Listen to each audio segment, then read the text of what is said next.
আচ্ছা শুনুন, একটা সিরিয়াস কথা বলি।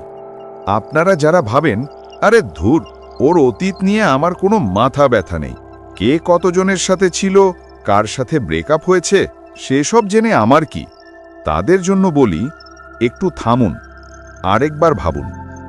কারণ বস, সত্যিটা হলো আপনি আসার আগে ও যা যা করেছে সেটা ডিসাইড করবে ও ভবিষ্যতে আপনার সাথে কি করবে।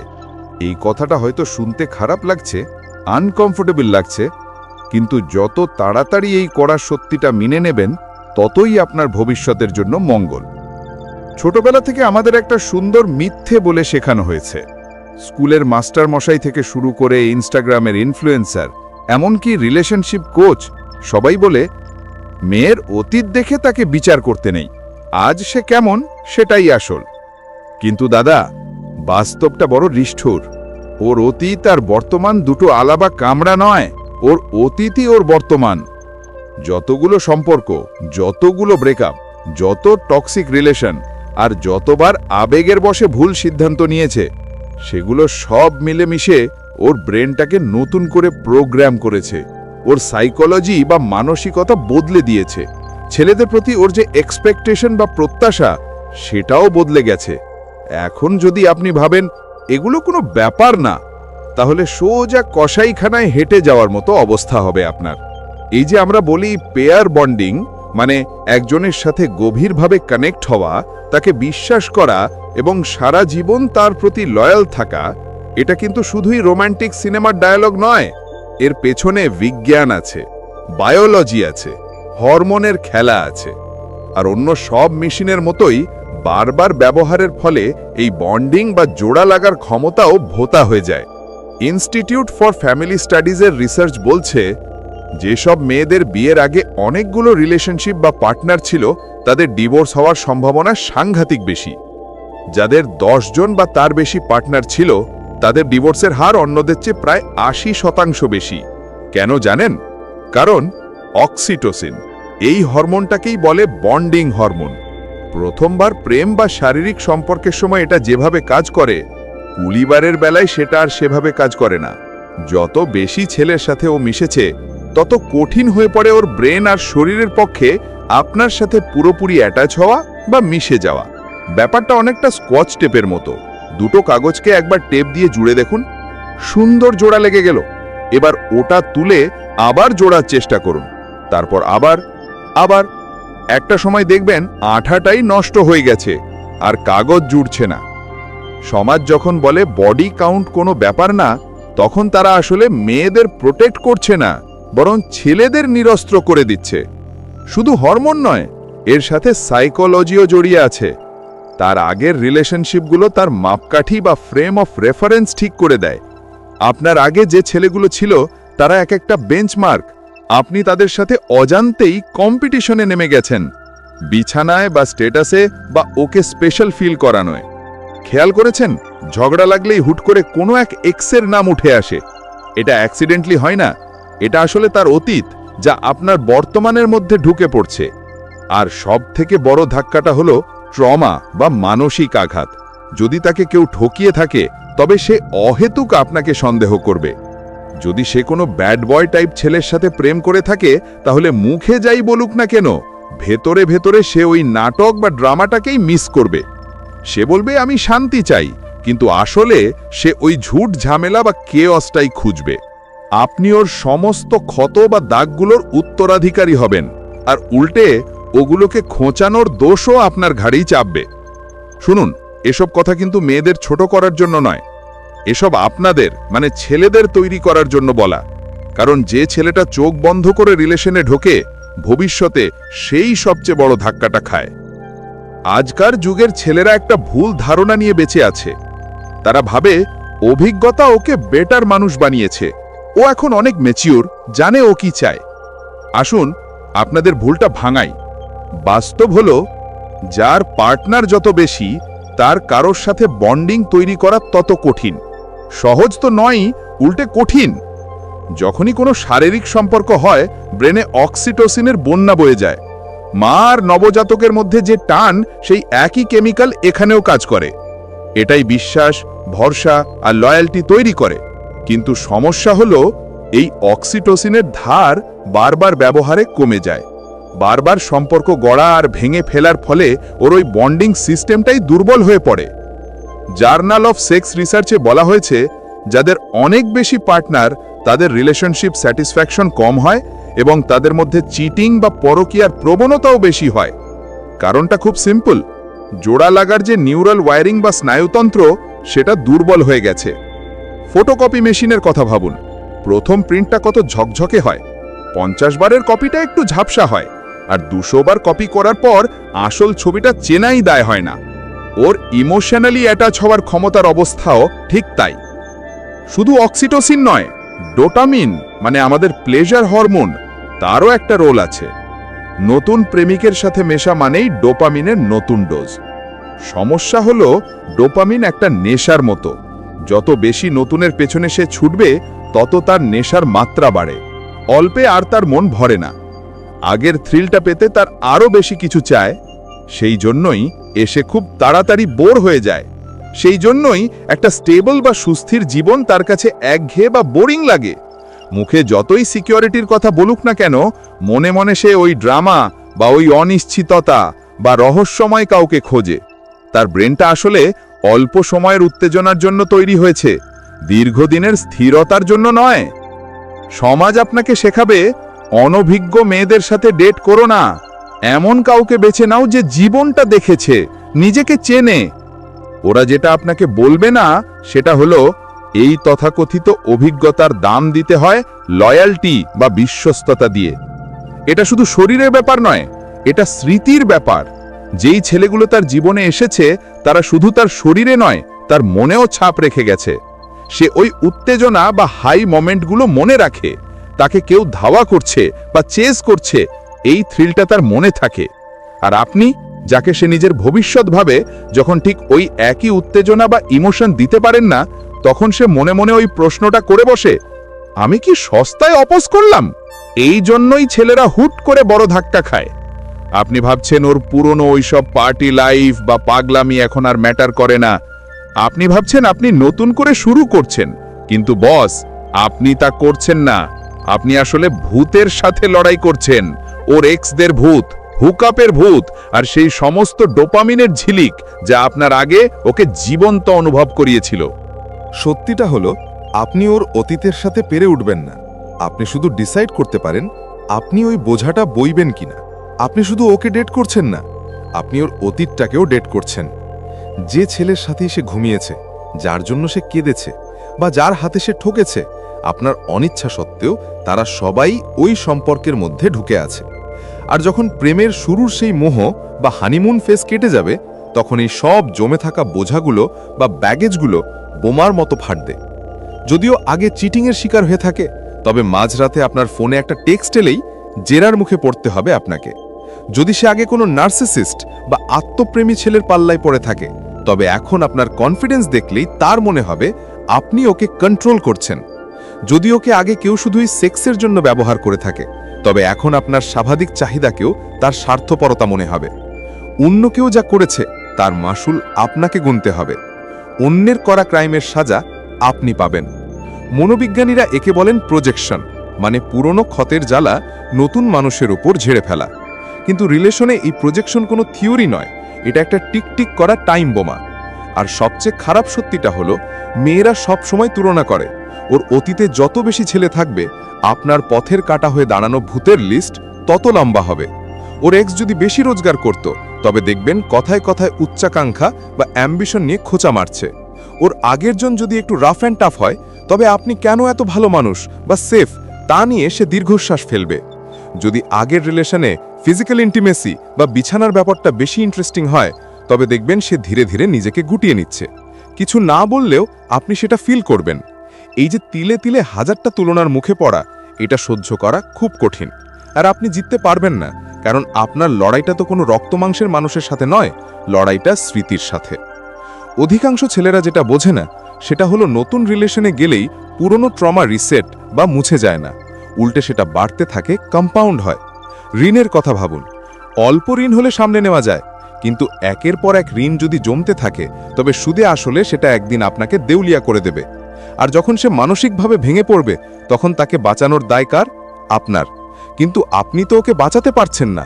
আপনি আসলে অন্যের নেওয়া লোনের ইএমআই মেটাচ্ছেন নিজের রক্ত দিয়ে।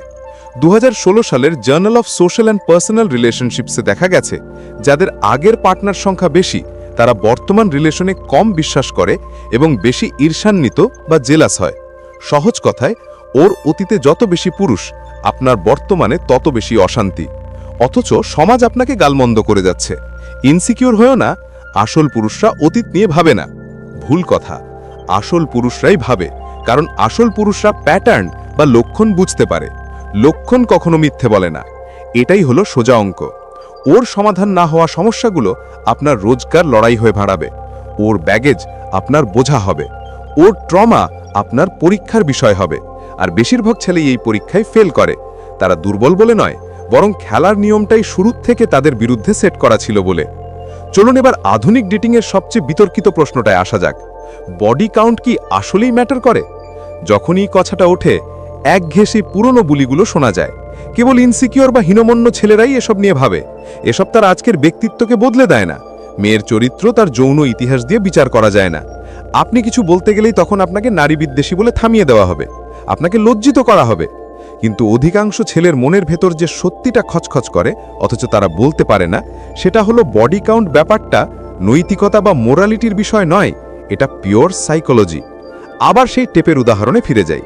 প্রথমবার আঠাটা খুব স্ট্রং থাকে, 10 বার ব্যবহার করলে দুর্বল হয়ে যায়, 50 বারের বার আর কিছুই অবশিষ্ট থাকে না। এটা কাউকে জাজ করা নয়, এটা ফিজিক্স। আর পেয়ার বন্ডিংও ঠিক একই নিয়মে কাজ করে। যত বেশি ছেলের সংস্পর্শে সে এসেছে তত কঠিন হবে তার পক্ষে ইমোশনালি আপনার সাথে জুড়ে থাকা। এই কারণেই স্টাডিগুলোতে বারবার দেখা যায় যে বিয়ের আগে বেশি পার্টনার থাকা মেয়েদের ডিভোর্সের হার আকাশচুম্বী। ওরা খারাপ মানুষ বলে নয়, ওদের ব্রেনটা আসলে বৈচিত্র্য বা নতুনের খোঁজেই অভ্যস্ত হয়ে গেছে, স্থিতিশীলতায় নয়। সবাই আপনাকে বলবে ও এখন এক্সপিরিয়েন্সড, ও জানে সে কি চায়। ভুল, ও জানে না সে কি চায়, ও শুধু জানে ও কি হারিয়েছে। অতীতের প্রত্যেকটা মানুষ তার জন্য নতুন নতুন স্ট্যান্ডার্ড সেট করে দিয়ে গেছে। কেউ তাকে খুব হাসাতো, কারোর সাথে শারীরিক সম্পর্ক দারুণ ছিল, কারোর পকেটে অনেক টাকা ছিল, কারোর পার্সোনালিটিতে খুব তেজ ছিল। এখন আপনার সাথে মিশতে গিয়ে বন্ড করার বদলে মনে মনে সেই তুলনাগুলোই চলছে। আপনি জানেনই না যে আপনি এক অসম প্রতিযোগিতায় নেমেছেন, কারণ আপনার প্রতিপক্ষ তো আর ঘরে উপস্থিত নেই, সে আছে ওর মেমোরিতে। এসব বলার মানে এই নয় যে তাকে ব্যবহার করা পণ্য বা খারাপ কিছু বলা হচ্ছে, সেটা নীতিবাগিস্তের কাজ। আর নীতি কথা দিয়ে ছেলেদের আসল সমস্যার সমাধান হয় না।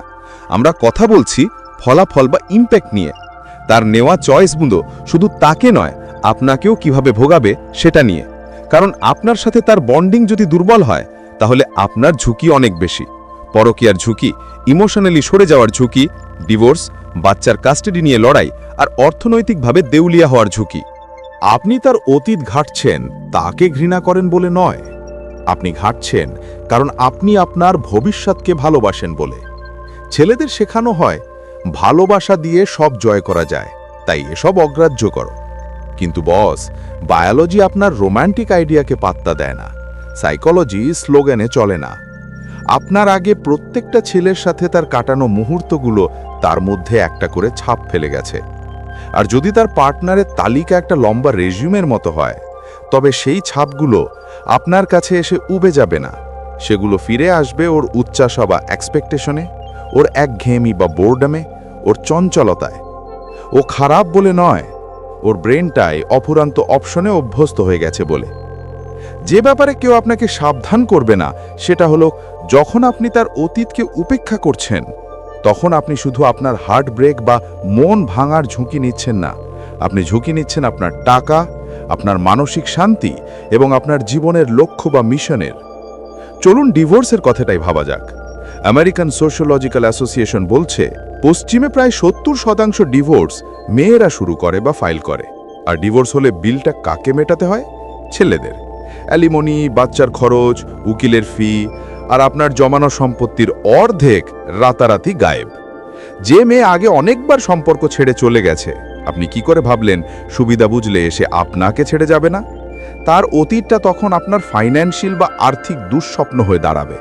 আর আদালত কার দোষ ছিল সেটা দেখে না, তারা দেখে পেমেন্ট বা খোরপোশ। জীবনসঙ্গী বাঁচতে একটা ভুল সিদ্ধান্ত নিলে আপনার সারা জীবনের পরিশ্রম ধুলোয় মিশে যেতে পারে। তবে টাকাটাই আসল কথা নয়, আসল ক্ষতিটা হয় মনের। আপনি যখন এমন কোনো মেয়ের সাথে আছেন যে তার পুরনো সমস্যা বা ব্যাগেজ এখনও বয়ে বেড়াচ্ছে, তখন আপনি হয়ে যান তার থেরাপিস্ট, তার পাঞ্চিং ব্যাগ বা তার ইমোশনাল ক্রাচ। প্রথমে আপনি ভাবেন আমি ওকে সারিয়ে তুলব, আমি অন্যদের মতো নই, কিন্তু আপনি সেই ক্ষত সারাতে পারবেন না যা আপনি তৈরি করেননি। আর এই চেষ্টা পড়তে গিয়ে আপনি নিজেই ভেঙে পড়বেন। সবসময় সন্দেহ, রোজকার ঝগড়া আর নিজেকে পারফেক্ট পুরুষ প্রমাণ করার চাপ। এমন একজন পুরুষ যাকে কিনা লড়াই করতে হচ্ছে তার অতীতের ভূতেদের সাথে। দিনের পর দিন এসব চলতে থাকলে আপনার আত্মবিশ্বাস বা কনফিডেন্সে ঘুণ ধরবে। আপনি নিজেকে নিয়ে প্রশ্ন করতে শুরু করবেন, নিজের যোগ্যতা নিয়ে সন্দেহ জাগবে। এইভাবেই একজন শক্তপোক্ত ছেলে ধীরে ধীরে একটা ফাঁপা খোসায় পরিণত হয়, যার জীবনী শক্তি শুষে নিয়েছে অন্য কারোর অতীত। সবচেয়ে মারাত্মক ক্ষতিটা হলো মনোযোগ সরে যাওয়া বা ডিস্ট্র্যাকশন। ছেলেদের তৈরিই করা হয়েছে মিশনের জন্য, কিছু গড়ার জন্য, জয় করার জন্য। ওটাই ছেলেদের সার্থকতা। কিন্তু আপনি যখন এমন কোনো টক্সিক সাইকেলে ফেসে যান যেখানে তার অতীতটাই আপনাদের বর্তমান হয়ে আছে, তখন আপনি নিজের মিশন বা লক্ষ্য থেকে সরে আসেন। আপনি আপনার গোল বা স্বপ্নের পেছনে না ছুটে তার অ্যাপ্রুভাল বা সম্মতির পেছনে ছুটতে থাকেন। আপনি লিড করা বা নেতৃত্ব দেওয়া ছেড়ে দিয়ে কৈফিয়ত দিতে শুরু করেন। আপনি নিজের ভবিষ্যতের জন্য বাঁচা বন্ধ করে তার অতীতে হাবুডুবু খেতে থাকেন। আর যে ছেলের জীবনে কোনো মিশন নেই, সে আর পুরুষ থাকে না, সে নিজের জীবনের প্যাসেঞ্জার হয়ে যায় মাত্র। এই জন্যই তার অতীত নিয়ে মাথা ঘামানোটা হীনমন্যতা বা ইনসিকিউরিটি নয়, এটা হলো আত্মরক্ষা বা সেলফ প্রিজার্ভেশন। বাস্তবটা না দেখলে আপনি মহান হবেন না, বরং ভালনারেবল বা অরক্ষিত হয়ে পড়বেন। আর যদি আপনি প্যাটার্নগুলো দেখেও না দেখার ভান করেন, তবে তার দাম দিতে হবে আপনার ব্যাংক ব্যালেন্স দিয়ে, আপনার মেন্টাল হেলথ দিয়ে, আর আপনার নষ্ট হয়ে যাওয়া জীবনের মূল্যবান বছরগুলো দিয়ে। কারণ একটা মেয়ের ইতিহাস একজন পুরুষের পুরো ভবিষ্যৎ লাইনচ্যুত করে দিতে পারে। এখন হয়তো ভাবছেন, বুঝলাম ওর অতীত গুরুত্বপূর্ণ, ব্যাগেজটা সত্যি, তাহলে এত ছেলে জেনে বুঝেও ফাঁদে পা দেয় কেন? উত্তরটা নির্মম। কারণ ছেলেরা আশায় বাঁচে। আশা আমাদের অন্ধ করে দেয়, গিল্ট বা অপরাধ বোধ আমাদের চুপ করিয়ে দেয়, আর লজ্জা বা শেম আমাদের এই ধ্বংসাত্মক চক্রের মধ্যে আটকে রাখে। প্রত্যেকটা ছেলে মনে মনে ভাবে যে সেই হয়তো ব্যতিক্রম বা এক্সেপশন। ওর জীবনে আমার মতো কেউ আসেনি, ও এখন বদলে গেছে।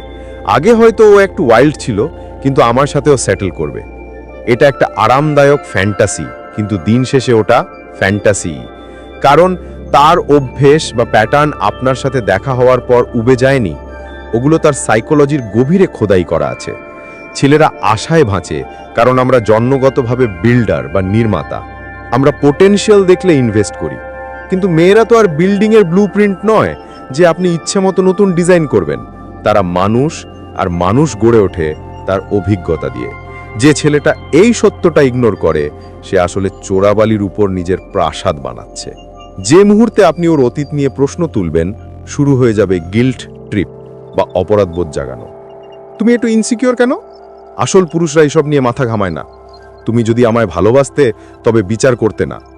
আপনাকে লজ্জিত করা হবে, কারণ আপনি এমন কিছু প্যাটার্ন বা লক্ষণ দেখতে পাচ্ছেন যা আপনাকে ধ্বংস করতে পারে।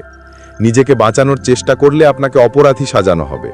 আর ছেলেরা দমে যায়, কারণ আমাদের শেখানো হয়েছে সংঘাত এড়িয়ে চলতে, সবাইকে খুশি রাখতে, আর প্রমাণ করতে যে আমরা টক্সিক নয়। কিন্তু এই গিল্ট বা অপরাধ বোধই হলো সেই শিকল যা আপনাকে চুপ করিয়ে কসাইখানায় নিয়ে যায়। আর আসল কিলার হলো লজ্জা বা শেম। বেশি ব্যাগেজ আছে এমন মেয়েকে ছেড়ে দিলে আপনাকে জাজমেন্টাল বা বিচার প্রবণ বলা হবে। আপনি যদি স্ট্যান্ডার্ড হাই রাখেন, আপনাকে কন্ট্রোলিং বলা হবে। আপনি যদি পবিত্রতা বা পিউরিটি খোঁজেন, আপনাকে সেকেলে বা পুরনোপন্থী বলা হবে। তাই ছেলেরা নিজেদের চুপ করিয়ে রাখে, অস্বস্তিটা গিলে ফেলে, রেড ফ্ল্যাগ দেখেও না দেখার ভান করে, আর ওই লজ্জা বা শেম ভেতরে ভেতরে পচতে থাকে। তারপর একদিন সকালে উঠে দেখে তারা কপর্দক শূন্য, মন ভরা তিক্ততা, আর জীবনটা ভেঙে চুরে শেষ। তখন ভাবে, ইস, কেন যে আগে বুঝতে পারলাম না। খবরের কাগজ খুললেই দেখবেন কোটিপতি, অ্যাথলিট, অভিনেতার কি অবস্থা। যাদের সব কিছু ছিল তারা শুধু এই বিপদ সংকেতগুলো বা ওয়ার্নিং সাইনগুলো উপেক্ষা করেই সব হারিয়েছে। জেফ বেজস তার ডিভোর্সে $38 বিলিয়ন হারিয়েছেন। জনি ডেপ পাবলিক কোর্টে নিজের মান সম্মান ধুলোয় মিশতে দেখেছেন বছরের পর বছর। আপনি কি ভাবেন এরা রেড ফ্ল্যাগ দেখেনি? অবশ্যই দেখেছিল, কিন্তু আশা, গিল্ট আর লজ্জার ভয় তাদের অন্ধ করে রেখেছিল, আর তার মাসুলটা ছিল বিশাল। এটাই হলো সেই ফাঁদ। ছেলেরা ভাবে ভালোবাসা সব জয় করে নেবে, ধৈর্য, যোগান আর সুরক্ষা দিয়ে তার অতীতকে মুছে দেওয়া যাবে। কিন্তু আপনি ট্রমাকে ভালোবাসা দিয়ে সারাতে পারবেন না, আপনি অস্থিরতাকে সব কিছু দিয়ে স্থির করতে পারবেন না, আপনি বাস্তবকে শুধু আশা দিয়ে পাল্টাতে পারবেন না। আর যতক্ষণ আপনি এই মিথ্যা অভিনয়ে মেতে থাকবেন, ততক্ষণ আপনাকে চড়া মূল্য চুকাতে হবে। এতক্ষণে প্যাটার্নটা আপনাদের কাছে পরিষ্কার হয়ে যাওয়ার কথা। ওর অতীত মুছে যায়নি, ওটা অপ্রাসঙ্গিক বা ইরেলেভেন্ট নয়। এটা এমন কোনো বন্ধ হয়ে যাওয়া অধ্যায় নয় যা আপনি ইগনোর করবেন। ওর অতীত আসলে আপনার ভবিষ্যতের ট্রেলার। সে যদি আগেও সম্পর্ক ছেড়ে গিয়ে থাকে, তবে আপনার থেকেও চলে যাওয়ার সম্ভাবনা তার প্রবল। সে যদি তার কুড়ির কোটা কেবল ক্যাওস, হুকআপ আর থ্রিলের পেছনেই ছুটে থাকে, তাহলে আপনার স্থির জীবন যে তার বোরিং লাগবে তাতে অবাক হওয়ার কিছু নেই। সে যদি নিজের ব্রেনকে সবসময় নতুনের পেছনে ছুটতে ট্রেনিং দিয়ে থাকে, তবে তার কাছ থেকে হঠাৎ করে চিরস্থায়ী কিছু আশা করবেন না। আপনি ওর রিসেট বাটন নন, আপনি ওর নেক্সট এক্সপেরিমেন্ট। ভাবতে ভালোই লাগে যে আপনি আলাদা, আপনিই সেই মানুষ যার জন্য সে ফাইনালি থামবে।